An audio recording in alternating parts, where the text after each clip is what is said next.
असलामुअलैकुम की हाल चाल है ਤੁਹਾਡਾ ठीक ठाक हो ਤੁਸੀਂ ਸਾਰੇ कैसी तबीयत है ਤੁਹਾਡੀ ਸਾਰਿਆਂ ਦੀ ਅੱਲਾ ਕਰੇ ਤੁਸੀਂ ਸਾਰੇ ਹੱਸਦੇ ਰਹੋ ਤੇ ਵਸਦੇ ਰਹੋ ਤੇ ਆ ਗਏ ਅਸੀਂ ਆਪਣੇ ਬਚਪਨ ਦੀਆਂ ਹਸੀਨ ਯਾਦਾਂ ਦੇ ਨਾਲ ਉਹ ਯਾਦਾਂ ਜਿਹੜੀਆਂ ਸਾਡੇ ਨਾਲ ਕਵਰ 'ਚ ਜਾਣਗੀਆਂ ਉਸ ਤੋਂ ਪਹਿਲਾਂ ਮੁੱਕ ਨਹੀਂ ਸਕਦੀਆਂ ਉਹ ਬਿਲਕੁਲ ਐਸਾ ਹਰੇ ਭਰੇ ਜਿਵੇਂ ਨਾ ਕੋਈ ਤਰੋ ਤਾਜ਼ਾ ਫੁੱਲ ਹੁੰਦਾ ਹੋਵੇ ਇਸ ਤਰ੍ਹਾਂ ਸਾਡੇ ਦਿਲਾਂ ਵਿੱਚ ਯਾਦਾਂ ਨੇ ਤੇ ਅੱਜ ਫਿਰ ਇੱਕ ਮੌਜੂ ਦੇ ਨਾਲ ਆ ਗਏ ਆ ਵੰਗਾ ਚੜਾ ਲੋ ਕੁੜੀਓ ਮੇਰੇ ਦਾਤਾ ਦੇ ਦਰਬਾਰ ਦੀਆਂ ਹੋ ਵੰਗਾ ਚੜਾ ਲੋ ਕੁੜੀਓ ਮੇਰੇ ਦਾਤਾ ਦੇ ਦਰਬਾਰ ਦੀਆਂ ਵੰਗਾ ਚੜਾ ਲੋ ਕੁੜੀਓ ਕੁੜੀਓ ਮੇਰੇ ਦਾਤਾ ਦੇ ਦਰਬਾਰ ਦੀਆਂ ਲੋ ਬਈ ਆ ਗਏ ਆ ਅਸੀਂ ਵੰਗਾਂ ਦੇ ਨਾਲ ਜਿਹੜੀਆਂ ਦਸਤਿਆਬ ਵੰਗਾਂ ਸਨ ਨਾ ਉਹ ਮੈਂ ਪਾ ਲਈਆਂ ਨੇ ਤੇ ਬਚਪਨ ਦੀਆਂ ਯਾਦਾਂ ਜਿਹੜੀਆਂ ਨੇ ਉਹ ਵੰਗਾਂ ਤੋਂ ਬਗੈਰ ਤੁਹਾਡੀਆਂ ਕੰਪਲੀਟ ਨਹੀਂ ਹੋ ਸਕਦੀਆਂ ਸਪੈਸ਼ਲੀ ਕੁੜੀਆਂ ਦੇ ਹਵਾਲੇ ਦੇ ਨਾਲ ਤੇ ਬੱਚੀਆਂ ਨੇ ਉਹਨਾਂ ਨੂੰ ਸ਼ੌਕ ਹੁੰਦਾ ਸੀ ਵੰਗਾਂ ਪਾਉਣ ਦਾ ਤੇ ਅੱਬੂ ਨੂੰ ਫਰਮਾਇਸ਼ ਕਰਨੀ ਜ਼ਾਰੇ ਸਾਡੇ ਘਰ ਤੋਂ ਥੋੜਾ ਦੂਰ ਬਹੁਤ ਜ਼ਿਆਦਾ ਦੂਰ ਤਾਂ ਨਹੀਂ ਸੀ ਲੇਕਿਨ ਪੈਦਲ ਜਾਂਦੇ ਹੁੰਦੇ ਸੀ ਅਸੀਂ ਬਾਜ਼ਾਰ ਤੇ ਉੱਥੇ ਦੁਕਾਨਾਂ ਹੁੰਦੀਆਂ ਸਨ ਰੰਗ ਬਰੰਗੀਆਂ ਚੂੜੀਆਂ ਹਰੀਆਂ ਚੂੜੀਆਂ ਲਾਲ ਚੂੜੀਆਂ ਪੀਲੀਆਂ ਵੀ ਹੁੰਦੀਆਂ ਸਨ ਲੇਕਿਨ ਲਾਲ ਹਰੀਆਂ ਚੂੜੀਆਂ ਬੜੀਆਂ ਮਸ਼ਹੂਰ ਹੁੰਦੀਆਂ ਸਨ ਉਸ ਜ਼ਮਾਨੇ ਵਿੱਚ ਤੇ ਉਹ ਫਿਰ ਜਦੋਂ ਬਾਜ਼ਾਰ ਜਾਣ ਹਰ ਵੇਲੇ ਤਾਂ ਨਹੀਂ ਪਾਇਆ ਜਾਂਦਾ ਸੀ ਕਿ ਵੀ ਚੂੜੀਆਂ ਤੁਹਾਨੂੰ ਲੇਕਿਨ ਐਵੇਂ ਕਿ ਕਦੀ ਕਦੀ ਪੈਰੈਂਟਸ ਖੁਆਇਸ਼ ਪੂਰੀ ਕਰ ਦਿੰਦੇ ਹੁੰਦੇ ਸਨ ਜ਼ਿਆਦਾਤਰ ਅਸੀਂ ਅੱਬੂ ਦੇ ਨਾਲ ਜਾਂਦੇ ਹੁੰਦੇ ਸਾਂ ਬਾਜ਼ਾਰ ਛੁੱਟੀ ਵਾਲਾ ਦਿਨ ਹੋਣਾ ਨਾ ਤੇ ਉੱਥੇ ਸੌਦਾ ਸਲਫ ਲੈਣ ਅੱਬੂ ਨੇ ਜਾਣਾ ਤੇ ਅਸੀਂ ਵੀ ਬੜੇ ਇਹਤਮਾਮ ਨਾਲ ਚਲੇ ਜਾਣਾ ਤੇ ਫਿਰ ਅੱਬੂ ਨੂੰ ਕਹਿਣਾ ਅੱਬੂ ਜੀ ਚੂੜੀਆਂ ਪਾ ਦਿਓ ਅੱਬੂ ਜੀ ਵੰਗਾਂ ਪਾਉਣੀਆਂ ਅੱਬੂ ਨੇ ਕਹਿਣਾ ਅੱਛਾ ਦੇਖਦੇ ਹਾਂ ਫਿਰ ਅੱਬੂ ਦੇ ਦਿਲ 'ਚ ਜੇ ਰਹਿਮ ਆ ਜਾਂਦਾ ਸੀ ਤੇ ਵਹੀ ਫਿਰ ਉਹ ਠੀਕ ਹੈ ਨਹੀਂ ਆਉਂਦਾ ਸੀ ਤੇ ਫਿਰ ਅਸੀਂ ਨਹੀਂ ਪਾ ਸਕਦੇ ਸਾਂ ਲੇਕਿਨ ਜ਼ਿਆਦਾਤਰ ਪਵਾ ਦਿੰਦੇ ਹੁੰਦੇ ਸਾਂ ਫਿਰ ਇੰਨਾ ਅਸੀਂ ਖੁਸ਼ ਹੋਣਾ ਉਹ ਵੰਗਾਂ ਪਾ ਕੇ ਔਰ ਸਪੈਸ਼ਲੀ ਜਦੋਂ ਈਦ ਆਉਂਦੀ ਸੀ ਈਦ ਦੇ ਉੱਤੇ ਤੇ ਕੋਈ ਹੋਰ ਕਿਸੇ ਚੀਜ਼ ਦੀ ਫਿਕਰ ਨਹੀਂ ਹੁੰਦੀ ਸੀ ਕੱਪੜੇ ਵੀ ਅੰਮੀ ਪਹਿਲੋਂ ਲੈ ਆਉਂਦੇ ਸਨ ਆ ਕੇ ਘਰ ਸਿਲਾਈ ਸਲੂਈ ਕਰ ਦਿੰਦੇ ਸਨ ਜੁੱਤੀ ਵੀ ਇੱਕ ਦਰਾਜ ਦੀ ਫਿਕਰ ਜਿਹੜੀ ਹੁੰਦੀ ਸੀ ਉਹ ਚੂੜੀਆਂ ਦੀ ਹੁੰਦੀ ਸੀ ਕਿ ਅਸੀਂ ਵੰਗਾਂ ਪਾ ਲਈਏ ਚੂੜੀਆਂ ਪਾ ਲਈਏ ਇਹ ਨਾ ਹੋਵੇ ਅਸੀਂ ਰਹਿ ਜਾਈਏ ਪਿੱਛੇ ਪਰ ਸਾਡੇ ਅੱਬੂ ਜਿਹੜੇ ਅੱਲਾ ਜਲ ਤਨਸੀਬ ਕਰੇ ਪਹਿਲੋਂ ਲੈ ਆਉਂਦੇ ਹੁੰਦੇ ਸਨ ਕਹਿੰਦਾ ਕਿ ਚਾਂਦ ਰਾਤ ਨੂੰ ਨਹੀਂ ਜਾਣਾ ਬਹੁਤ ਰਸ਼ ਹੁੰਦਾ ਵੀ ਤੇ ਬੱਚੇ ਗੁਆਚ ਜਾਂਦੇ ਨੇ ਤੇ ਅੱਬੂ ਨੇ ਪਹਿਲਾਂ ਹੀ ਫਿਰ ਸਾਨੂੰ ਲੈ ਕੇ ਜਾਣਾ ਤੇ ਸਾਡੇ ਉਹ ਇਸ ਤਰ੍ਹਾਂ ਪਾ ਦੇਣੀਆਂ ਉਸ ਜ਼ਮਾਨੇ ਵਿੱਚ ਇਸ ਤਰ੍ਹਾਂ ਹੱਥ ਦਾ ਸਾਈਜ਼ ਚੈੱਕ ਕੀਤਾ ਜਾਂਦਾ ਸੀ ਇਸ ਤਰ੍ਹਾਂ ਕਰਕੇ ਨਾ ਉਹ ਦੁਕਾਨ ਵਾਲੇ ਕੋਲ ਤੁਸੀਂ ਜਾਂਦੇ ਸੋ ਉਹ ਇਸ ਤਰ੍ਹਾਂ ਕਰਕੇ ਤੁਹਾਡਾ ਪਹਿਲੇ ਹੱਥ ਟੋਂਦਾ ਸੀ ਥੋੜ੍ਹਾ ਜਿਹਾ ਤੇ ਉਸ ਤੋਂ ਬਾਅਦ ਫਿਰ ਪਤਾ ਚੱਲ ਜਾਂਦਾ ਸੀ 2 ਇੰਚ ਚੂੜੀ ਪੈਣੀ ਹੈ 2.25 ਇੰਚ ਪੈਣੀ ਹੈ ਕਿੰਨੀ 1.5 ਇੰਚ ਦੀ ਪੈਣੀ ਬਟ ਜਿਹੜਾ ਸਾਈਜ਼ ਹੁੰਦਾ ਸੀ ਇੰਨਾ ਉਹਨਾਂ ਦਾ ਤਜਰਬਾ ਹੁੰਦਾ ਸੀ ਕਿ ਉਹ ਲੋਕ ਫਿਰ ਚੂੜੀ ਕੱਢ ਕੇ ਤੁਹਾਡੇ ਅੱਗੇ ਰੱਖ ਦਿੰਦੇ ਸਨ ਸਾਈਜ਼ ਦੇ ਹਿਸਾਬ ਨਾਲ ਤੇ ਤੁਸੀਂ ਫਿਰ ਪਵਾ ਲਵੋ ਤੇ ਉਹ ਫਿਰ ਚੂੜੀ ਉਹ ਖੁਦ ਹੀ ਅਪ ਚੜਾਉਂਦੇ ਹੁੰਦੇ ਸਨ ਉਦੋਂ ਐਸਾ ਹੁੰਦਾ ਸੀ ਕਿ ਚੂੜੀ ਜ਼ਰਾ ਬਾਂਹ 'ਚ ਫਸੀ ਇਸ ਤਰ੍ਹਾਂ ਕਰਕੇ ਇਸ ਬੜੀ ਉਹ ਟ੍ਰਿਕ ਦੇ ਨਾਲ ਇਸ ਤਰ੍ਹਾਂ ਕਰਕੇ ਹੱਥ 'ਤੇ ਚੜਾ ਦਿੰਦੇ ਸਨ ਤੇ ਬਸ ਵਈ ਫਿਰ ਉਹ ਚੂੜੀ ਫਿਰ ਜੇ ਟੁੱਟ ਕੇ ਉਤਰਦੀ ਹੁੰਦੀ ਸੀ ਇਸ ਤਰ੍ਹਾਂ ਨਹੀਂ ਹੁੰਦਾ ਸੀ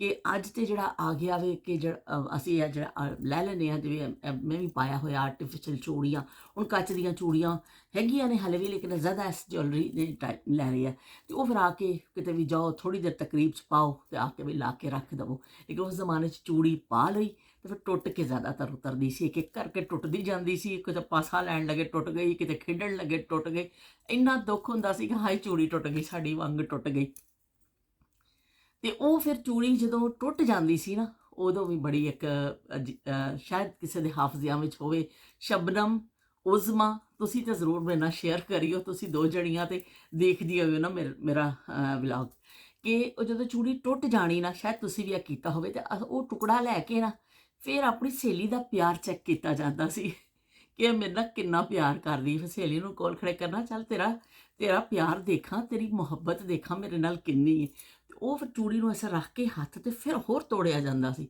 ਤੇ ਜੇ ਵਿੱਚ ਵੱਡਾ ਟੁਕੜਾ ਨਿਕਲ ਆਣਾ ਤੇ ਬਈ ਖੁਸ਼ੀ ਨਾਲ ਬਸ ਬਈ ਅੱਜ ਖੁਸ਼ੀਆਂ ਦੇ ਨਾਲ ਮੈਨੂੰ ਚੜ ਗਏ ਨੇ ਹਾਲ ਚੱਲ ਜਾਣੇ ਕਿ ਵੀ ਮੇਰੀ ਸਹੇਲੀ ਤੇ ਮੈਨੂੰ ਬੜਾ ਪਿਆਰ ਕਰਦੀ ਹੈ ਤੇ ਜੇ ਛੋਟਾ ਟੁਕੜਾ ਨਿਕਲਣਾ ਫਿਰ ਥੋੜ੍ਹਾ ਜਿਹਾ ਦਿਲ 'ਚ ਅਫਸੋਸਦਾ ਹੋ ਨਹੀਂ ਸਕਦਾ ਬਈ ਘੱਟ ਪਿਆਰ ਕਰਦੀ ਹੈ ਮੈਂ ਤਾਂ ਇਹਦਾ ਬਹੁਤਾ ਪਿਆਰ ਕਰਦੀ ਹਾਂ ਉਹ ਪਿਆਰ ਦੀ ਨਿਸ਼ਾਨੀਆਂ ਵੀ ਚੈੱਕ ਕੀਤੀਆਂ ਜਾਂਦੀਆਂ ਸਨ ਟੁੱਟੀਆਂ ਚੂੜੀਆਂ ਨਾਲ ਤੇ ਉਹ ਟੁੱਟੀ ਚੂੜੀ ਜਿਹੜੀ ਹੈ ਉਹ ਫਿਰ ਉਹ ਵੀ ਇੱਕ ਤੁਹਾਨੂੰ ਥੋੜ੍ਹੀ ਤਫਰੀਹ ਦੇ ਜਾਂਦੀ ਸੀ ਥੋੜ੍ਹੀ ਦੇਰ ਲਈ ਕਿ ਅਗਰ ਤੁਸੀਂ ਆਪਣੇ ਦੋਸਤ ਦਾ ਪਿਆਰ ਚੈੱਕ ਕਰਦੇ ਸੋ ਹੁਣ ਅੱਜ ਕੱਲ੍ਹ ਕਿਸ ਤਰ੍ਹਾਂ ਅਸੀਂ ਪਿਆਰ ਚੈੱਕ ਕਰੀਏ ਕਿਸੇ ਦਾ ਅਬਲ ਤੇ ਕੋਈ ਦੋਸਤ ਹੈ ਹੀ ਨਹੀਂ ਹੈ ਹੈਗਾ ਵੇ ਇੰਨਾ ਮਸਨੂਈ ਦੌਰ ਹੈ ਕਿ ਕਿਸੇ ਦਾ ਪਿਆਰ ਅਸੀਂ ਚੈੱਕ ਕਰ ਹੀ ਨਹੀਂ ਸਕਦੇ। ਉਦੋਂ ਅਸੀਂ ਟੁੱਟੀਆਂ ਚੂੜੀਆਂ ਦੇ ਨਾਲ ਪਿਆਰ ਵੀ ਚੈੱਕ ਕਰ ਲੈਂਦੇ ਸਾਂ। ਬੜਾ ਜਦੀਦ ਆਲਾ ਸੀ ਬਈ ਉਸ ਜ਼ਮਾਨੇ ਦਾ। ਤੇ ਉਸ ਤੋਂ ਬਾਅਦ ਫਿਰ ਈਦ ਦੀਆਂ ਜਿਹੜੀਆਂ ਚੂੜੀਆਂ ਆਉਣੀਆਂ ਤੇ ਉਹ ਫਿਰ ਇਹ ਸਿਲਸਿਲਾ ਹੁੰਦਾ ਸੀ। ਪਰ ਜਿਹੜਾ ਅਸੀਂ ਆਪਣੀ ਖਾਲਾ ਦੇ ਕੋਲ ਜਾਂਦੇ ਸਨ, ਖਾਲਾ ਦੇ ਪਿੰਡ ਜਾਣਾ, ਤੇ ਉੱਥੇ ਫਿਰ ਉਹ ਆਉਂਦੇ ਹੁੰਦੇ ਸਨ, ਇੱਕ ਔਰਤ ਲੈ ਕੇ ਆਉਂਦੀ ਸੀ, ਐਡਾ ਵੱਡਾ ਸਾਰਾ ਟੋਕਰਾ, ਟੋਕਰੇ ਦੇ ਵਿੱਚ ਬੰਨ੍ਹ ਕੇ ਚੂੜੀਆਂ ਤੇ ਔਰਤ ਘਰ ਲੈ ਕੇ ਆਉਂਦੀ ਸੀ। ਘਰ ਘਰ ਫਿਰ ਉਹ ਪਿੰਡ ਵਿੱਚ ਨਾ ਚੂੜੀਆਂ ਚੜਾਉਣਾ, ਉਹਨੇ ਸਿਰ ਤੇ ਚੁੱਕਿਆ ਹੋਣਾ ਉਹ ਟੋਕਰਾ, ਤੇ ਫਿਰ ਉਹ ਆਵਾਜ਼ ਲਾਣੀ, ਫਿਰ ਇੱਕ ਜਣੀ ਨੇ ਬੁਲਾ ਲੈਣਾ ਉਹਨਾਂ ਨੂੰ, ਤੇ ਉਹਨਾਂ ਨੇ ਬੈਠ ਜਾਣਾ, ਨਾਲ ਦੀਆਂ ਨੇ ਵੀ ਆ ਜਾਣਾ, ਇੱਧਰੋਂ ਵੀ ਆ ਜਾਣਾ, ਅੱਜ ਵੀ ਚੂੜੀਆਂ ਪਾ ਲਵੋ, ਜਿਹੜੀ ਚੂੜੀ ਪਾਣੀ। ਉਹਨਾਂ ਨੂੰ ਫਿਰ ਆਪਣੇ ਆਪਣੇ ਪਸੰਦ ਦੇ ਰੰਗ ਲੱਭਣੇ ਕੁੜੀਆਂ ਨੇ, ਤੇ ਉਹਨਾਂ ਨੇ ਫਿਰ ਫੜ ਕੇ ਹੱਥ 'ਚ ਚੂੜੀਆਂ ਪਾ ਦੇਣੀਆਂ। ਤੇ ਇਸ ਤਰ੍ਹਾਂ ਫਿਰ ਪਿੰਡਾਂ ਥਾਵਾਂ 'ਚ ਇਸ ਤਰ੍ਹਾਂ, ਕਿਉਂਕਿ ਆਮ ਦੁਕਾਨਾਂ ਨਹੀਂ ਸਨ, ਤੇ ਘਰਾਂ ਵਿੱਚ ਔਰਤਾਂ ਆ ਕੇ ਚੂੜੀ ਜਿਹੜੇ ਨੇ ਵੇਚਦੀਆਂ ਸਨ, ਤੇ ਚੂੜੀ ਚੜਾਈ ਜਾਂਦੀ ਸੀ। ਪਰ ਚੂੜੀ ਪਾਈ ਜ਼ਰੂਰ ਜਾਂਦੀ ਸੀ। ਜ਼ਿਆਦਾਤਰ ਦੇਖਿਆ ਜਾਂਦਾ ਹੈ ਕਿ ਔਰ ਕੱਚ ਦੀ ਚੂੜੀ ਬਹੁਤ ਅੱਜ ਵੀ ਪਾਈ ਜਾਂਦੀ ਹੈ। ਐਸੀ ਗੱਲ ਨਹੀਂ, ਕੱਚ ਦੀ ਚੂੜੀ ਅੱਜ ਵੀ ਹੈਗੀ ਹੈ, ਪਰ ਇਹ ਕਿ ਉਸ ਜ਼ਮਾਨੇ 'ਚ ਬਹੁਤ ਜ਼ਿਆਦਾ ਉਹਦਾ ਇਸਤੇਮਾਲ ਸੀ। ਤੇ ਸਭ ਤੋਂ ਵੱਡੀ ਗੱਲ ਇਹ ਮੈਂ ਤੁਹਾਨੂੰ ਦੱਸਾਂ ਕਿ ਸਾਡੇ ਹੈਦਰਾਬਾਦ ਦੀ ਚੂੜੀ ਬੜੀ ਮਸ਼ਹੂਰ ਹੈ, ਕਿ ਹੈਦਰਾਬਾਦ ਦੀ ਚੂੜੀ, ਕੱਚ ਦੀ ਚੂੜੀ ਪੂਰੇ ਪਾਕਿਸਤਾਨ ਨੂੰ ਸਪਲਾਈ ਹੁੰਦੀ ਹੈ, ਬਹੁਤ ਮਸ਼ਹੂਰ ਚੂੜੀ ਹੈ। ਉੱਥੇ ਪੂਰੀ ਚੂੜੀ ਇੱਕ ਮਾਰਕੀਟ ਹੈ ਚੂੜੀ ਗਈ ਦੀ, ਔਰ ਬਹੁਤ ਜ਼ਿਆਦਾ ਚੂੜੀ ਬਣਦੀ ਹੈਦਰਾਬਾਦ ਦੀ, ਉਹ ਬੜੀ ਮਸ਼ਹੂਰ ਨੇ। ਅੱਜ ਤੋਂ ਕਈ ਸਾਲ ਪਹਿਲੇ ਜੋ ਮੈਂ ਹੈਦਰਾਬਾਦ ਰਹਿੰਦੀ ਸਾਂ, ਤੇ ਮੇਰੇ ਕੋਈ ਵੀ ਪੰਜਾਬ ਮੈਂ ਜਦੋਂ ਜਾਂਦੀ ਸਾਂ ਨਾ, ਸਾਰੇ ਰਿਸ਼ਤੇਦਾਰਾਂ ਵਾਸਤੇ ਬੱਚੀਆਂ ਜਿਹੜੀਆਂ ਹੁੰਦੀਆਂ ਸਨ, ਮੈਂ ਚੂੜੀ ਜ਼ਰੂਰ ਲੈ ਕੇ ਜਾਂਦੀ ਸਾਂ ਗਿਫਟ, ਕਿਉਂਕਿ ਮੈਨੂੰ ਖੁਦ ਵੀ ਬਹੁਤ ਪਸੰਦ ਹੈ। ਪੂਰੀ ਜਿਹੜੀ ਔਰਤਾਂ ਪਾਉਂਦੀਆਂ ਨਾ, ਹਾਰ ਕਾਂਟੇ, ਇਹ ਵੋ ਮਗਰ ਸ਼ਗਰ, ਮੈਨੂੰ ਸਭ ਤੋਂ ਜ਼ਿਆਦਾ ਚੂੜੀ ਪਸੰਦ ਹੈ। ਮੈਂ ਬਚਪਨ 'ਚ ਬਹੁਤ ਚੂੜੀ ਦੀ ਸ਼ੌਕੀਨ ਹੋਣੀ ਸਾਂ, ਔਰ ਮੈਂ ਕਹਿੰਦੀ ਸਾਂ ਮੈਂ 3 ਦਰਜਨ ਪਾਉਣੀਆਂ ਨੇ। ਮੇਰੀ 3 ਦਰਜਨ ਦੀ ਜਿਹੜੀ ਨਾ ਮੇਰੀ ਇੱਕ ਫਰਮਾਇਸ਼ ਹੁੰਦੀ ਸੀ, ਮੈਂ 3 ਦਰਜਨ ਚੂੜੀਆਂ ਪਾਉਣੀਆਂ ਨੇ। ਉਸ ਜ਼ਮਾਨੇ 'ਚ ਹੱਥ ਪਤਲਾ ਸੀ, ਉਹ 3 ਦਰਜਨ ਪੈ ਵੀ ਜਾਂਦੀਆਂ ਸਨ। ਹੁਣ ਮੈਨੂੰ ਲੱਗਦਾ ਨਹੀਂ ਪੈਣਗੀਆਂ, ਪਰ ਮੈਂ ਹੈਦਰਾਬਾਦ ਕਦੀ ਗਈ ਨਾ, ਤੇ ਮੈਂ ਪਾਉਣੀਆਂ ਜ਼ਰੂਰ ਨੇ ਕੱਚ ਦੀਆਂ ਚੂੜੀਆਂ। ਤੇ ਉਹ ਹੈਦਰਾਬਾਦ ਦੀ ਚੂੜੀ ਬਹੁਤ ਜ਼ਿਆਦਾ ਮਸ਼ਹੂਰ ਹੈ, ਪੂਰੇ ਪਾਕਿਸਤਾਨ 'ਚ ਸਪਲਾਈ ਹੁੰਦੀ। ਪੰਜਾਬ ਦੇ ਰਿਸ਼ਤੇਦਾਰ ਜਿਹੜੇ ਨੇ ਉਹ ਕਹਿੰਦੇ ਸਨ ਤੁਹਾਡੇ ਸ਼ਹਿਰ ਦੀਆਂ ਚੂੜੀਆਂ ਬੜੀਆਂ ਚੰਗੀਆਂ ਨੇ। ਤੇ ਮੈਂ ਫਿਰ ਜਦੋਂ ਜਾਣਾ, 2 ਡੱਬੇ ਇਸ ਵੱਡੇ ਪੈਕ ਕਰਾ ਕੇ ਲੈ ਕੇ ਜਾਣੇ, ਉਹਦੇ ਵਿੱਚ ਮੁਖਤਲਿਫ ਸੈੱਟ ਹੁੰਦੇ ਸਨ। ਫਿਰ ਸਾਰਿਆਂ ਨੂੰ ਇੱਕ ਇੱਕ ਮੈਂ ਜ਼ਰੂਰ ਗਿਫਟ ਕਰਨੀ ਹੁੰਦੀ ਸੀ, ਕਿ ਮੈਨੂੰ ਖੁਦ ਅੱਛਾ ਲੱਗਦਾ ਸੀ ਇੱਕ ਚੂੜੀ ਤੋਹਫੇ ਵਿੱਚ ਦੇਣਾ। ਤੇ ਉਹ ਕੀ ਕਹਿੰਦੇ ਨੇ, ਆਪਣੀ ਸਾਰੀ ਭਤੀਜੀਆਂ ਨੂੰ, ਜਾਂ ਜਿਹੜੀ ਮੇਰੀ ਕਜ਼ਨਸ ਵਗੈਰਾ ਨੇ, ਤੇ ਉਹ ਮੈਂ ਇੱਕ ਚੂੜੀ ਜ਼ਰੂਰ ਲੈ ਕੇ ਜਾਂਦੀ ਹੁੰਦੀ ਸੀ ਉਹਨਾਂ ਵਾਸਤੇ। ਤੇ ਉਹ ਇੱਕ ਮੈਂ ਤੁਹਾਨੂੰ ਹੋਰ ਗੱਲ ਦੱਸਾਂ ਕਿ ਚੂੜੀ ਜਿਹੜੀ ਅਸੀਂ ਪਾ ਲੈਂਦੇ ਹਾਂ ਬੜੀ ਸ਼ੌਕ ਦੇ ਨਾਲ, ਔਰ ਅੱਛੀ ਲੱਗਦੀ, ਔਰਤਾਂ ਦਾ ਪਸੰਦੀਦਾ ਵੇ। ਪਰ ਇਹ ਵੀ ਕਿ ਇਹ ਬਣਦੀ ਵੀ ਬੜੀ ਉਹ ਮੁਸ਼ਕਿਲਾਂ ਦੇ ਨਾਲ ਹੈ। ਹੁਣ ਅੱਜ ਜਿਹੜਾ ਜ਼ਮਾਨਾ ਵੇ, ਇਹ ਤੇ ਅੱਜ ਜ਼ਮਾਨਾ ਕਾਫੀ ਬਦਲ ਗਿਆ। ਹੁਣ ਤੇ ਮਸ਼ੀਨਰੀ ਆ ਗਈ ਹੈ ਹਰ ਜਗ੍ਹਾ। ਪਹਿਲੇ ਔਰਤਾਂ ਕੱਪੜੇ ਹੱਥਾਂ ਨਾਲ ਧੋਂਦੀਆਂ ਸਨ, ਫਿਰ ਮਸ਼ੀਨਾਂ ਆ ਗਈਆਂ। ਚੂੜੀਆਂ ਵੀ ਜਿਹੜੀਆਂ ਹੱਥਾਂ ਨਾਲ ਬਣਦੀਆਂ ਸਨ, ਜਾਂ ਜਿਹੜਾ ਪ੍ਰੋਸੈਸ ਸੀ ਜੁੜਦੀਆਂ ਸਨ, ਹੁਣ ਤੇ ਸਾਰੇ ਉਹਨਾਂ ਵਾਸਤੇ ਵੀ ਮਸ਼ੀਨਾਂ ਆ ਗਈਆਂ ਹੋਣੀਆਂ ਨੇ। ਮੈਨੂੰ ਜ਼ਿਆਦਾ ਨਹੀਂ ਪਤਾ, ਲੇਕਿਨ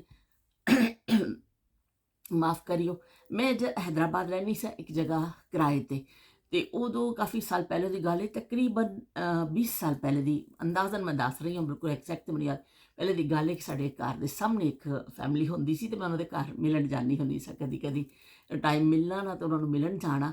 वो चूड़ी का काम करते सन घर बच्चियाँ, इन्होंने वड्डे रेहड़ी के उपर चूड़ियाँ के गुच्छे आते सन, वो रस्सियां ना बन्ने होंदे सन वड्डे वड्डे, वो फिर अंदर लैके चुक के जाने।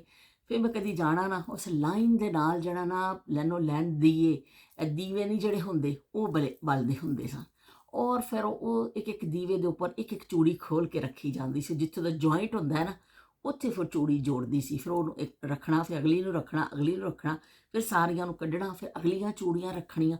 बड़ा मेहनत दा काम है, और इंतहाई गर्मी, अगर तुसीं गर्मी च, क्योंकि वो दीवा दी ਜਿਹੜਾ ਪੱਖਾ ਹੁੰਦਾ ਇਹਦੇ ਨਾਲ ਬੁੱਝ ਜਾਂਦਾ ਸੀ। ਇਸ ਤੋਂ ਪੱਖਾ ਬੰਦ ਕਰਕੇ ਗਰਮੀ 'ਚੋਂ ਬੱਚੀਆਂ ਕੰਮ ਕਰਦੀਆਂ ਸਨ। ਉਹਨਾਂ ਦੀਆਂ 3-4 ਬੱਚੀਆਂ ਸਨ, ਤੇ ਇੰਨੀ ਮਿਹਨਤ ਤਲਬ ਕੰਮ ਸੀ ਕਿ ਮੈਂ ਕਦੀ ਜਾਣਾ, ਮੈਂ ਬੜਾ ਹੈਰਾਨ ਹੋਣਾ। ਉਹਨਾਂ ਦੇ ਵੜਦੇ ਹੀ ਉਹਨਾਂ ਦਾ ਕਮਰਾ ਸੀ ਜਿੱਥੋਂ ਕੰਮ ਕਰ ਰਹੀਆਂ ਹੁੰਦੀਆਂ ਸਨ। ਫਿਰ ਅਸੀਂ ਅੰਦਰ ਜਾ ਕੇ ਬੈਠ ਜਾਣਾ। ਜਦੋਂ ਮੈਂ ਉੱਠ ਕੇ ਆਉਣਾ, ਤੇ ਉਦੋਂ ਵੀ ਬੱਚੀਆਂ ਕੰਮ ਕਰ ਰਹੀਆਂ ਹੁੰਦੀਆਂ ਸਨ। ਤਾਂ ਮੈਨੂੰ ਬੜਾ ਹੁੰਦਾ ਸੀ ਕਿ ਦੇਖੋ ਅਸੀਂ ਕਿੰਨੇ ਸ਼ੌਕ ਦੇ ਨਾਲ ਪਾ ਲੈਂਦੇ ਹਾਂ, ਕੋਈ ਵੀ ਚੀਜ਼ ਇਸਤੇਮਾਲ ਕਰ ਲੈਂਦੇ ਹਾਂ। ਉਹ ਕੋਈ ਵੀ ਚੀਜ਼ ਜਿਹੜੀ ਅਸੀਂ ਇਸਤੇਮਾਲ ਕਰਨੇ ਆ, ਉਹਦੇ ਵਾਸਤੇ ਕਿੰਨੇ ਹੱਥਾਂ ਨੇ ਮਿਹਨਤ ਕੀਤੀ ਹੁੰਦੀ ਹੈ। ਚਾਹੇ ਉਹ ਕੱਪੜਾ ਹੋਵੇ, ਕੱਪੜਾ ਵੀ ਬਣਦਾ ਅੱਜ ਮਸ਼ੀਨਾਂ ਨਾਲ ਬਣਦਾ ਹੈ, ਪਰ ਜਿਹੜੀ ਫਿਰ ਰੂੰ ਉਹਦੇ ਵਾਸਤੇ ਖੇਤਾਂ 'ਚ ਲੱਗਦੀ ਹੈ, ਜਿਹਦੇ ਨਾਲ ਫਿਰ ਧਾਗਾ ਬਣਦਾ ਵੇ, ਉਹ ਕਿੰਨਾ ਮੁਸ਼ੱਕਤ ਦਾ ਕੰਮ ਹੈ। ਕਿਸੇ ਦਿਨ ਅਸੀਂ ਉਹ ਵੀ ਸਟੋਰੀ ਕਰਾਂਗੇ, ਰੂੰ ਵਾਲੇ ਵੀ, ਕਪਾਹ ਦੇ ਖੇਤਾਂ ਦੀਆਂ ਵੀ ਮੈਂ ਤੁਹਾਨੂੰ ਸਟੋਰੀ ਸੁਣਾਵਾਂਗੀ, ਕਿਸ ਤਰ੍ਹਾਂ ਕਪਾਹ ਚੁਗਦੇ ਸਨ। ਮੈਂ ਉਹ ਵੀ ਇੱਕ ਦਿਨ ਗੱਲ ਕਰਾਂਗੀ। ਤੇ ਬਚਪਨ ਦੀਆਂ ਯਾਦਾਂ 'ਚੋਂ ਚੂੜੀ ਸਰੇ ਫਹਿਰਿਸਤ, ਬਚਪਨ ਦਾ ਸ਼ੌਕ ਤੇ ਬੜਾ ਹੀ ਮੈਨੂੰ ਚੰਗੀਆਂ ਲੱਗਦੀਆਂ ਸਨ ਚੂੜੀਆਂ। ਮੇਰਾ ਪਸੰਦੀਦਾ ਸੀ, ਮੇਰੀ ਜ਼ਿੱਦ ਹੁੰਦੀ ਸੀ 3 ਦਰਜਨ ਪਵਾਉਣੀਆਂ ਨੇ। ਤੇ ਇਹ ਚੂੜੀਆਂ ਦੇਖ ਲਓ ਬਈ, ਇਹ ਦੇਖ ਲਓ ਬਈ, ਇਹ ਮੇਰੀ ਖਾਲਾ ਨੇ ਮੈਨੂੰ ਪਾਕਿਸਤਾਨ ਤੋਂ ਭੇਜੀਆਂ। ਤੇ ਉਹ ਮੈਨੂੰ ਇੰਨੀਆਂ ਅੱਛੀਆਂ ਲੱਗੀਆਂ, ਉਹਨਾਂ ਦੀ ਮੁਹੱਬਤ ਦੇਖੋ, ਉਹਨਾਂ ਨੂੰ ਪਤਾ ਹੈ ਕਿ ਮੈਨੂੰ ਚੂੜੀ ਦਾ ਸ਼ੌਕ ਹੈ। ਇਹ 4 ਚੂੜੀਆਂ ਉਹਨਾਂ ਨੇ ਮੈਨੂੰ ਤੋਹਫੇ 'ਚ ਭੇਜੀਆਂ। ਮੈਂ ਇੰਨਾ ਖੁਸ਼ ਹੋਈ ਕਿ ਤੋਹਫੇ ਦੀ ਕੀਮਤ ਨਹੀਂ ਹੁੰਦੀ ਹੈ, ਤੋਹਫਾ ਭੇਜਣ ਵਾਲੇ ਦਾ ਪਿਆਰ ਉਹਦੇ 'ਚ ਸ਼ਾਮਿਲ ਹੁੰਦਾ ਹੈ। ਤੇ ਮੈਂ ਕਦੀ ਪਾਕਿਸਤਾਨ ਹੁਣ ਗਈ ਨਾ, ਮੈਂ ਤੁਹਾਨੂੰ ਆਪਣੀ ਇਸ ਖਾਲਾ ਨਾਲ ਵੀ ਮਿਲਵਾਵਾਂਗੀ। ਬਹੁਤ ਸਿੱਧੀ ਜਿਹੀ ਹੈ ਮੇਰੀ ਖਾਲਾ, ਅੱਲਾ ਲੋਕ ਹੀ ਕਹਿ ਲਵੋ, ਬੜੀ ਸਿੱਧੀ ਚੀਜ਼ ਹੈ। ਪਰ ਇਹ ਵੀ ਕਿ ਦੇਖੋ, ਉਹਨੂੰ ਯਾਦ ਰਿਹਾ ਕਿ ਮੇਰੀ ਭਾਣਜੀ ਨੂੰ ਚੂੜੀਆਂ ਪਸੰਦ ਨੇ। ਤੇ ਉਹ ਖਾਲਾ ਨੇ ਫਿਰ ਮੈਨੂੰ ਜਦੋਂ ਚੂੜੀਆਂ ਭੇਜੀਆਂ, ਮੈਨੂੰ ਇੰਨਾ ਚੰਗਾ ਲੱਗਿਆ, ਇੰਨਾ ਚੰਗਾ ਲੱਗਿਆ, ਮੈਂ ਬਹੁਤ ਖੁਸ਼ ਹੋਈ। ਮੈਂ ਕਿਹਾ ਮੇਰੀ ਖਾਲਾ ਨੂੰ ਦੇਖੋ ਯਾਦ ਹੈ, ਤੇ ਉਹਨਾਂ ਨੇ ਮੈਨੂੰ ਚੂੜੀਆਂ ਤੋਹਫੇ 'ਚ ਭੇਜੀਆਂ, ਤੇ ਮੈਂ ਬੜੀ ਖੁਸ਼ ਹੋਈ। ਤੇ ਉਹ ਕੀ ਕਹਿੰਦੇ ਨੇ, ਮੈਂ ਹੁਣ ਜਾਵਾਂਗੀ, ਮੈਂ ਉਹਨਾਂ ਨਾਲ ਮਿਲਾਂਗੀ ਵੀ, ਮੈਂ ਤਾਂ ਪਾਈਆਂ। ਮੈਂ ਖੁਸ਼ ਹੋਈ ਕਿ ਬਈ ਮੇਰੀ ਖਾਲਾ ਨੇ ਮੇਰੀ ਯਾਦ ਰੱਖੀ ਜ਼ਿਹਨ ਵਿੱਚ ਕਿ ਮੇਰੀ ਭਾਣਜੀ ਨੂੰ ਚੂੜੀਆਂ ਪਸੰਦ ਨੇ। ਤੇ ਇਹ ਹੁੰਦੀਆਂ ਨੇ ਮੁਹੱਬਤਾਂ, ਖਾਲਸ ਤੇ ਸੁੱਚੀਆਂ ਮੁਹੱਬਤਾਂ। ਪਰ ਨਾ ਅੱਜ ਕੱਲ੍ਹ ਦਾ ਜ਼ਮਾਨਾ ਐਸਾ ਵੇ ਕਿ ਤੂੰ ਕੌਣ ਤੇ ਮੈਂ ਕੌਣ। ਤੇ ਚੂੜੀ ਦੇ ਹਵਾਲੇ ਨਾਲ ਤਾਂ ਬਹੁਤ ਗੱਲਾਂ ਨੇ, ਹਲੇ ਵੀ ਹੋਰ ਵੀ ਬਹੁਤ ਜ਼ਿਆਦਾ ਨੇ। ਕਿ ਉਹ ਜੋ ਆਉਂਦੇ ਸਨ, ਕਿਹੜਾ ਸ਼ਹਿਬਾਜ਼ ਕਲੰਦਰ, ਸ਼ਹਿਬਾਜ਼ ਕਰੇ ਪਰਵਾਜ਼ ਤੇ ਜਾਣੇ ਹਾਲ ਦਿਲਾਂ ਦੇ, ਜਿਉਂਦੇ ਰੇ ਸ਼ਹਿਬਾਜ਼ ਕਲੰਦਰ ਆਨ ਮਿਲਾਂ ਦੇ, ਉਹ ਜਿਉਂਦੇ ਰੇ ਸ਼ਹਿਬਾਜ਼ ਕਲੰਦਰ ਆਨ ਮਿਲਾਂ ਦੇ। ਤੇ ਸ਼ਹਿਬਾਜ਼ ਕਲੰਦਰ ਦੇ ਮਜ਼ਾਰ ਤੇ ਇੱਕ ਦਫਾ ਮੈਂ ਗਈ ਹੋਈ ਹਾਂ, ਬਹੁਤ ਛੋਟੀ ਹੁੰਦੀ। ਖਾਲਾ ਮੇਰੇ ਦਾਦੂ ਰਹਿੰਦੇ ਸਨ ਉੱਥੇ, ਉਹਨਾਂ ਦੇ ਇਲਾਕੇ ਦੇ ਕੋਲ ਹੀ ਹੈ। ਤੇ ਉੱਥੇ ਫਿਰ ਅਸੀਂ ਗਏ ਸਾਂ, ਲੇਕਿਨ ਉਹ ਮੈਨੂੰ ਬਹੁਤ ਜ਼ਿਆਦਾ ਯਾਦ ਨਹੀਂ, ਲੇਕਿਨ ਇੰਨਾ ਮੈਨੂੰ ਯਾਦ ਹੈ ਮੈਂ ਗਈ ਹਾਂ। ਲੇਕਿਨ ਜਦੋਂ ਸਾਡੇ ਇਲਾਕੇ 'ਚੋਂ ਕੋਈ ਵੀ ਸਾਡਾ ਕੋਈ ਜਾਣਨ ਵਾਲਾ, ਉਦੋਂ ਸ਼ਹਿਬਾਜ਼ ਕਲੰਦਰ ਦੇ ਮਜ਼ਾਰ ਤੇ ਅੱਜ ਵੀ ਲੋਕ ਬਹੁਤ ਸ਼ੌਕ ਨਾਲ ਜਾਂਦੇ ਨੇ। ਤੇ ਅਸੀਂ ਉਹ ਕੜੇ ਉੱਥੋਂ ਮਿਲਦੇ ਸਨ, ਕੱਚ ਦੇ, ਕਾਲੇ ਰੰਗ ਦੇ, ਹਰੇ ਰੰਗ ਦੇ, ਲਾਲ ਰੰਗ ਦੇ, ਮੋਟੇ ਮੋਟੇ ਕੜੇ। ਉਹ ਜੋ ਜੋਗੀਆਂ ਜਿਹੇ ਨਹੀਂ ਪਾਏ ਹੁੰਦੇ ਕੜੇ ਮੋਟੇ, ਸਾਨੂੰ ਉਹਨਾਂ ਦਾ ਬੜਾ ਸ਼ੌਕ ਹੁੰਦਾ ਸੀ। ਕੋਈ ਵੀ ਜਾਣ ਵਾਲਾ ਹੁੰਦਾ ਸੀ ਨਾ, ਉਹਨੂੰ ਕਹਿਣਾ ਖੁਦਾ ਦਾ ਵਾਸਤਾ ਸਾਨੂੰ ਕੜੇ ਉੱਥੋਂ ਲਿਆ ਦਈਓ, ਪਤਾ ਨਹੀਂ ਅਸੀਂ ਸ਼ਾਇਦ ਮਰ ਜਾਵਾਂਗੇ, ਸ਼ਹੀਦ ਹੋ ਜਾਵਾਂਗੇ, ਕੀ ਹੋ ਜਾਏਗਾ ਸਾਡਾ। ਉਹ ਕੜੇ ਉੱਥੋਂ ਜਿਹੜਾ ਮਜ਼ਾਰ 'ਤੇ ਜਾਂਦਾ ਸੀ, ਫਿਰ ਤੋਹਫਤਨ ਕੜੇ ਲੈ ਕੇ ਆਏ ਜਾਂਦੇ ਸਨ। ਤੇ ਉਹ ਅਸੀਂ ਬੜੇ ਸ਼ੌਕ ਨਾਲ ਪਾਉਂਦੇ ਹੁੰਦੇ ਸਾਂ ਕੜੇ। ਲਾਲ ਰੰਗ ਦੇ ਵੀ ਹੁੰਦੇ ਸਨ, ਕਾਲਾ ਬੜਾ ਫੇਵਰਟ ਸੀ। ਤੇ ਕਾਲਾ ਰੰਗ ਤੇ ਵੈਸੇ ਹੀ ਬੜਾ ਫੇਵਰਟ ਹੁੰਦਾ ਵੇ। ਕਮੀਜ਼ ਤੇਰੀ ਕਾਲੀ ਨੀ ਸੋਹਣੇ ਫੁੱਲਾਂ ਵਾਲੀ, ਤੇ ਚੂੜੀਆਂ ਕਾਲੀਆਂ ਤੇ ਕਾਲਾ ਸੂਟ। ਤੇ ਇਹ ਚੀਜ਼ਾਂ ਬੜੀਆਂ, ਜ਼ਿਆਦਾਤਰ ਕਾਲਾ ਰੰਗ ਜਿਹੜਾ ਨਾ ਜ਼ਿਆਦਾਤਰ ਲੋਕਾਂ ਨੂੰ ਪਸੰਦ ਹੁੰਦਾ। ਤੇ ਮੈਨੂੰ ਵੀ ਕੜਿਆਂ 'ਚ ਕਾਲਾ ਰੰਗ ਬੜਾ ਪਸੰਦ ਹੁੰਦਾ ਸੀ। ਮੈਂ ਫਰਮਾਇਸ਼ ਕਰਕੇ, ਇੱਕ ਚਾਚਾ ਮੁਨੀਰ ਹੁੰਦੇ ਸਨ, ਉਹ ਅਕਸਰ ਜਾਂਦੇ ਹੁੰਦੇ ਸਨ ਸ਼ਹਿਬਾਜ਼ ਕਲੰਦਰ ਦੇ ਮਜ਼ਾਰ। ਤੇ ਅਸੀਂ ਚਾਚੇ ਨੂੰ ਕਹਿਣਾ, ਚਾਚਾ ਸਾਡੇ ਵਾਸਤੇ ਕੜੇ ਲੈ ਕੇ ਆ ਜਾਵੀਂ, ਬਸ ਸਾਨੂੰ ਹੋਰ ਕੁਛ ਨਹੀਂ ਚਾਹੀਦਾ। ਤੇ ਉਹਨਾਂ ਨੇ ਸਾਡੇ ਵਾਸਤੇ ਫਿਰ ਲੈ ਕੇ ਆਣੇ ਕੜੇ। ਤੇ ਬੱਚੀਆਂ ਵਾਸਤੇ, ਸਾਰੀਆਂ ਵਾਸਤੇ 2-2 ਕੜੇ, ਸਾਰੀਆਂ ਨੂੰ 2-2 ਕੜੇ ਉਹਨਾਂ ਨੇ ਦੇਣੇ। ਅਸੀਂ ਇੰਨਾ ਖੁਸ਼ ਹੋਣਾ ਕਿ ਬਈ ਸਾਨੂੰ ਪਤਾ ਨਹੀਂ ਕੀ ਮਿਲ ਗਿਆ, ਸਰੇ ਮਹਿਲ ਮਿਲ ਗਿਆ, ਸਾਨੂੰ ਪਤਾ ਨਹੀਂ ਕੀ ਸ਼ੈ ਮਿਲ ਗਈ ਹੈ। ਉਹ ਕੜੇ ਲੈ ਕੇ ਜਿਹੜੀ ਖੁਸ਼ੀ ਮਿਲਦੀ ਸੀ। ਤੇ ਬਹਰਹਾਲ ਬਚਪਨ ਦੀਆਂ ਯਾਦਾਂ, ਵੰਗਾਂ ਦੇ ਹਵਾਲੇ ਨਾਲ ਗੱਲਾਂ ਤੇ ਬਹੁਤ ਨੇ। ਹਲੇ ਵੀ ਮੈਂ ਹੋਰ ਬਹੁਤ ਕੁਝ ਕਰ ਸਕਦੀ ਹਾਂ, ਪਰ ਫਿਰ ਵਕਤ ਜਿਹੜਾ ਵੇ ਕਾਫੀ ਜ਼ਿਆਦਾ ਹੋ ਜਾਂਦਾ ਵੇ। ਤੇ ਫਿਰ ਇਨਸ਼ਾਅੱਲਾ ਅਸੀਂ ਮਿਲਾਂਗੇ ਕਿਸੇ ਇੱਕ ਨਵੀਂ ਯਾਦ ਦੇ ਨਾਲ, ਨਵੀਂ ਗੱਲ ਦੇ ਨਾਲ। ਇਸੇ ਤਰ੍ਹਾਂ ਅਸੀਂ ਜ਼ਿਕਰ ਕਰਦੇ ਰਹਾਂਗੇ ਆਪਣੇ ਬਚਪਨ ਦੀਆਂ ਯਾਦਾਂ ਨੂੰ। ਅਸੀਂ ਛੱਡਣਾ ਨਹੀਂ ਹੈ, ਅਸੀਂ ਉਹਨਾਂ ਨੂੰ ਭੁੱਲਣਾ ਨਹੀਂ ਹੈ, ਅਸੀਂ ਉਹਨਾਂ ਦਾ ਜ਼ਿਕਰ ਕਰਦੇ ਰਹਿਣਾ ਹੋਵੇ, ਕਿਉਂਕਿ ਜ਼ਿਕਰ ਕਰਨ ਨਾਲ ਹੀ ਜ਼ਮਾਨੇ ਜ਼ਿੰਦਾ ਰਹਿੰਦੇ ਨੇ। ਅਗਰ ਜ਼ਿਕਰ ਕਰਨਾ ਛੱਡ ਦਾਂਗੇ ਤੇ ਉਹ ਜ਼ਮਾਨੇ ਵੀ ਖਤਮ ਹੋ ਜਾਣਗੇ। ਅਸੀਂ ਜਿਹੜੇ ਜ਼ਮਾਨਿਆਂ ਦਾ ਜ਼ਿਕਰ ਸੁਣਿਆ ਵੇ ਆਪਣੇ ਵੱਡਿਆਂ ਕੋਲੋਂ, ਉਹ ਜ਼ਮਾਨੇ ਇਸੇ ਤਰ੍ਹਾਂ ਹੀ ਜ਼ਿੰਦਾ ਰਹੇ ਨਾ, ਕਿ ਉਹ ਤਾਂ ਚਲੇ ਗਏ ਨੇ ਦੁਨੀਆ ਤੋਂ, ਪਰ ਸਾਨੂੰ ਮੁੰਤਕਿਲ ਕਰ ਗਏ ਕਿ ਇਹ ਬਈ ਇਹ ਗੱਲ ਇਸ ਤਰ੍ਹਾਂ ਹੁੰਦੀ ਸੀ। ਊਠਾਂ 'ਤੇ ਲੋਕ ਸਫ਼ਰ ਕਰਦੇ ਸਨ, ਇਹ ਕਰਦੇ ਸਨ, ਇਹ ਕਰਦੇ ਸਨ, ਉਸ ਤਰ੍ਹਾਂ। ਉਹ ਅਸੀਂ ਚੀਜ਼ਾਂ ਸੁਣੀਆਂ ਹੋਈਆਂ ਨੇ। ਤਾਰੇ ਦੇਖ ਕੇ ਟਾਈਮ ਦੇਖਿਆ ਜਾਂਦਾ ਸੀ, ਅਸੀਂ ਚੀਜ਼ਾਂ ਦੇਖੀਆਂ ਨਹੀਂ ਨੇ, ਪਰ ਸਾਡੇ ਸੀਨਿਆਂ 'ਚ ਇਸ ਤੋਂ ਮੁੰਤਕਿਲ ਹੋਈਆਂ ਕਿ ਸਾਡੇ ਵੱਡਿਆਂ ਨੇ ਸਾਨੂੰ ਕਿੱਸੇ ਸੁਣਾਏ। ਤੇ ਮੇਰਾ ਗੱਲ ਕਰਨ ਦਾ ਮਕਸਦ ਵੀ ਇਹੀ ਹੈ। ਮੈਨੂੰ ਕਾਫੀ ਲੋਕਾਂ ਨੇ ਕਿਹਾ ਕਿ ਤੁਸੀਂ ਕੁਕਿੰਗ ਚੈਨਲ ਖੋਲੋ। ਮੇਰੇ ਟਵਿੱਟਰ ਫਰੈਂਡ ਨੇ ਕਹੀ, ਉਹਨਾਂ ਨੇ ਕਿਹਾ ਕਿ ਤੁਸੀਂ ਕੁਕਿੰਗ ਚੈਨਲ ਬਣਾਓ। ਮੈਂ ਜਦੋਂ ਸ਼ੁਰੂ ਕੀਤਾ ਸੀ ਨਾ, ਤਾਂ ਉਹਨਾਂ ਨੇ ਕਿਹਾ ਤੁਸੀਂ ਕੁਕਿੰਗ ਚੈਨਲ ਬਣਾਓ, ਤੁਸੀਂ ਕਿਹੜੇ ਪਾਸੇ ਟੁਰ ਪਏ ਹੋ। ਮੈਂ ਕਿਹਾ ਵੱਖਰੀ ਟੈਪ ਦੀਆਂ ਤੇ ਵੱਖਰਾ ਹੀ ਕੁਛ ਕਰਾਂ। ਇਹ ਗੱਲ ਨਹੀਂ ਸੀ। ਗੱਲ ਐਸੀ ਕੁਕਿੰਗ ਚੈਨਲ ਬਹੁਤ ਸਾਰੇ ਲੋਕ ਬਣਾਉਂਦੇ ਨੇ, ਲੇਕਿਨ ਜਿਹੜੇ ਮਾਹਰ ਨੇ ਇਸ ਕੰਮ ਦੇ ਉਹ ਵਾਕਈ ਬੜੇ ਅੱਛੇ ਅੱਛੇ ਚੈਨਲ ਨੇ, ਸਭ ਕੁਛ ਹੈ। ਪਰ ਇਹ ਵੀ ਕਿ ਮੈਂ ਮਾਹਰ ਨਹੀਂ ਹਾਂ ਉਸ ਚੀਜ਼ ਦੀ। ਮੈਨੂੰ ਆਪਣੇ ਬਚਪਨ ਦੇ ਨਾਲ ਇਸ਼ਕ ਹੈ, ਉਹਦੇ ਕਿੱਸਿਆਂ ਨਾਲ ਇਸ਼ਕ ਹੈ, ਉਹਦੀ ਗੱਲਾਂ ਨਾਲ ਇਸ਼ਕ ਹੈ। ਤੇ ਮੈਂ ਚਾਹੁੰਦੀ ਹਾਂ ਕਿ ਕੁਛ ਬੱਚੇ ਅੱਜ ਦੇ ਸੁਣਨ ਉਹ ਗੱਲ, ਤੇ ਇਸ ਤਰ੍ਹਾਂ ਇੱਕ ਇੱਕ ਜ਼ਮਾਨਾ ਮਹਿਫੂਜ਼ ਹੋਵੇ ਇਸ ਗੱਲਾਂ 'ਤੇ। ਕਿ ਮੈਂ ਜਿਹੜਾ ਕਿ ਸੁਣਾ ਹੈ ਕਿ ਉਸ ਜ਼ਮਾਨੇ 'ਚ ਚੂੜੀ ਹੱਥ ਨਾਲ ਪਾਈ ਜਾਂਦੀ ਸੀ, ਕੱਚ ਦੀ ਚੂੜੀ ਹੁੰਦੀ ਸੀ, ਚੂੜੀ ਇਸ ਤਰ੍ਹਾਂ ਜੁੜਦੀ ਸੀ, ਚੂੜੀ ਇਸ ਤਰ੍ਹਾਂ ਠੇਲਿਆਂ ਦੇ ਉੱਪਰ ਲੈ ਕੇ ਆਉਂਦੇ ਨੇ, ਉਹ ਫਿਰ ਠੇਲਿਆਂ 'ਤੇ ਕਰਕੇ ਕਾਰਖਾਨੇ ਜਾਂਦੀ ਹੈ, ਫਿਰ ਉੱਥੇ ਉੱਪਰ ਪਾਲਿਸ਼ ਹੁੰਦੀ ਹੈ। ਇਹ ਚੀਜ਼ਾਂ ਹੁਣ ਸਾਰੇ ਕੁਝ ਜ਼ਮਾਨਾ ਗੁਜ਼ਰੇਗਾ, ਉਹ ਚੀਜ਼ਾਂ ਖਤਮ ਹੋ ਜਾਣਗੀਆਂ, ਲੇਕਿਨ ਉਹ ਬਿਆਨ ਕੀਤੀ ਹੋਈ ਗੱਲ ਕਿਸੇ ਨਾ ਕਿਸੇ ਦੇ ਜ਼ਿਹਨ ਵਿੱਚ, ਹਾਫਜ਼ਿਆਂ ਵਿੱਚ ਰਹਿ ਜਾਂਦੀ ਹੈ। ਤੇ ਲਓ ਵੀ ਤਕਰੀਰ ਹੋ ਗਈ ਮੇਰੀ ਲੰਮੀ, ਤੇ ਹੁਣ ਮੈਂ ਚੱਲਨੀ ਹਾਂ। ਫੇਰ ਮਿਲਾਂਗੀ ਇੱਕ ਨਵੀਂ ਗੱਲ ਦੇ ਨਾਲ, ਨਵੀਂ ਯਾਦ ਦੇ ਨਾਲ। ਅੱਲਾ ਹਾਫਿਜ਼ ਤੇ ਰੱਬ ਰਾਖਾ।